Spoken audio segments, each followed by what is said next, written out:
বাংলাদেশ ঠিক কোন পথে চলবে ঠিক করবে জনগণ। Full stop. এখন যা বলবো তা হলো ফুল স্টপের আগের কথা। আপনি একমত হতেও পারেন, দ্বিমত করবার অধিকার তো আপনার সবচেয়ে মৌলিক অধিকার। গোটা এই বাংলাদেশে এদেশের জনগণ মোটা দাগে 3 ভাগে বিভক্ত।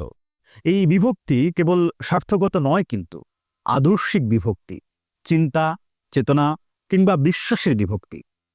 বাঙালি জাতীয়তাবাদী ব্রিগেডে আছে আওয়ামী লীগ, মধ্যপন্থী বাংলাদেশি জাতীয়তাবাদ ব্রিগেডে আছে বিএনপি, আর ইসলামপন্থী ব্রিগেডের নেতৃত্বে জামায়াত ইসলামী। আওয়ামী লীগের ডানে বিএনপি, জামায়াতের বামে বিএনপি। এটা কোনো সমস্যা নয়।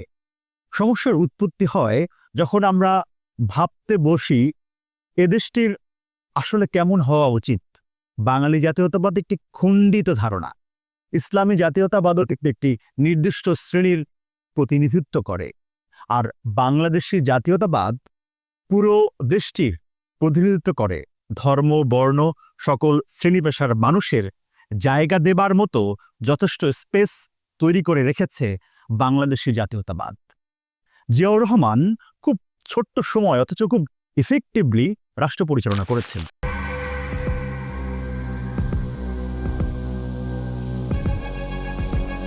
যার প্রভাব এখনো আছে। এটা কিন্তু খুবই গুরুত্বপূর্ণ পয়েন্ট। এই রাষ্ট্রটির কাঠামো কেমন হওয়া উচিত জিয়াউর রহমান তা বাতলে দিয়েছিলেন, দ্বিধা করেননি। অনেকে বলতে পারেন এটা তার রাজনৈতিক সুবিধাবাদের অংশ।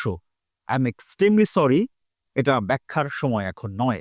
জিয়াউর রহমানের পর খালেদা জিয়াও যে রাষ্ট্র কাঠামো তৈরি করেছিলেন সেটা জিয়াউর রহমানের দেখানো পথে। খালেদার শাসনে দুর্নীতি ছিল, ক্ষমতাকে কুক্ষিগত করার প্রয়াস ছিল, নির্বাচনে তাদের ভয় ছিল। তারপরেও তুলনামূলকভাবে আওয়ামী ভাবাদর্শের চেয়ে মধ্যপন্থার কারণে খালেদার গ্রহণযোগ্যতা সাধারণের কাছে বেশি ছিল।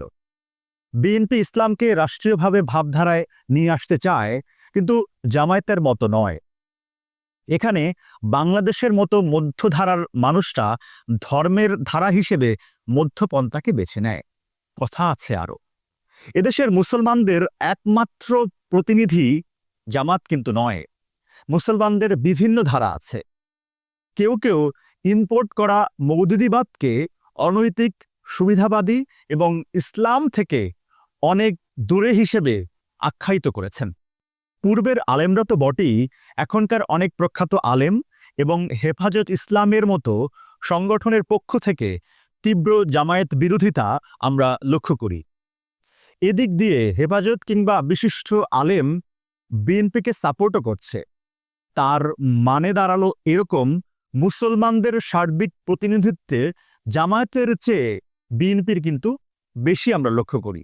বিএনপি যদি রাষ্ট্র পরিচালনায় যেতে পারে, তারা অবশ্যই হেফাজতের কথা শুনবে, চরমোনাইয়ের কথা শুনবে এবং অতি অবশ্য জামায়াতের কথাও শুনবে। তার প্রমাণ হলো বহু বছর তারা জামায়াতের সাথী ছিল। আদারিং বলে একটা শব্দ আছে, যেখানে বাংলাদেশের ধর্মের প্রতিনিধি তো কোনোভাবেই জামায়াত হতে পারে না। তার নির্দিষ্ট লক্ষ্য আছে, তা ধর্মকেন্দ্রিক। বিএনপির ধর্মকেন্দ্রিক লক্ষ্য নেই, উদ্দেশ্য আছে। বলছি, বিএনপি চায় সকল ধর্মের সহ অবস্থান। এটা তো জামায়াতের নেই। আদারিং করতে হবেই তাকে। মধ্যে থাকার মজাই আলাদা। অতি উচ্চ নয়, অতি নিম্ন নয়, হিসেব আছে আরো অনেক। দেখেন তো, একটু মনে করার চেষ্টা করেন তো, 2 প্রতিনিধির কথা ভাবেন তো, তারেক রহমান আর শফিকুর রহমান। কথার সফটনেস আপনি কোথায় খুঁজে পান? উত্তর আমি দেব না, আপনারাই ডিসাইড করুন। আরেকটা কথা, আমার অবজারভেশন হলো এই যে সামাজিক মাধ্যমে জামায়াত কিংবা শিবিরের মানুষজন যত তীব্র, বিএনপিতে এরকম তীব্রতা আছে বটে, তবে তুলনামূলকভাবে চিন্তা করলে জামায়াতের রিয়্যাক্ট কিন্তু বেশি। অতি উৎসাহী তারা।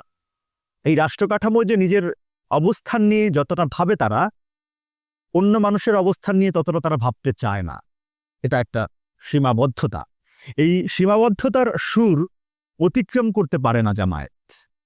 দেখবেন অনেকে ধর্মীয় ভাবাপন্ন মানুষ বিএনপিকে গ্রহণ করতে ইচ্ছুক, আবার অনেক আওয়ামী লীগারও বিএনপিকে গ্রহণ করতে তাদের খুব একটা দ্বিধা হচ্ছে না। ব্যাপারটা দাঁড়ালো এমন, সকল পক্ষ যে কোনো বা নিজেদের পজিশনে থেকে বিএনপিকে গ্রহণ করতে তাদের সমস্যা হচ্ছে না। কিন্তু জামায়াতের বেলা এটা কিন্তু সত্য হবে না। বাংলাদেশের মতো দেশে মধ্যপন্থার বিকল্প কিন্তু নেই। এই সত্য নির্বাচনের আগের রাতেই অনুধাবন করা খুবই জরুরি। আপনি ডিসাইড করতে পারেন আপনার পক্ষ, ভাবতে তো কোনো সমস্যা নেই। আপনি এবারের নির্বাচনে জামায়াত কিংবা বিএনপি নয়, সিদ্ধান্ত কিন্তু নিচ্ছেন কোন ধারায় চলবে স্বদেশ। ভোটের অধিকার প্রয়োগে আপনি নির্ধারক ভূমিকায় থাকবেন। তাই সবাইকে বলছি, হ্যাপি ভোটিং। মহান মুক্তিযুদ্ধের চেতনা ও বাংলাদেশপন্থী স্বাধীন সাংবাদিকতায় আপনিও হতে পারেন অংশীজন।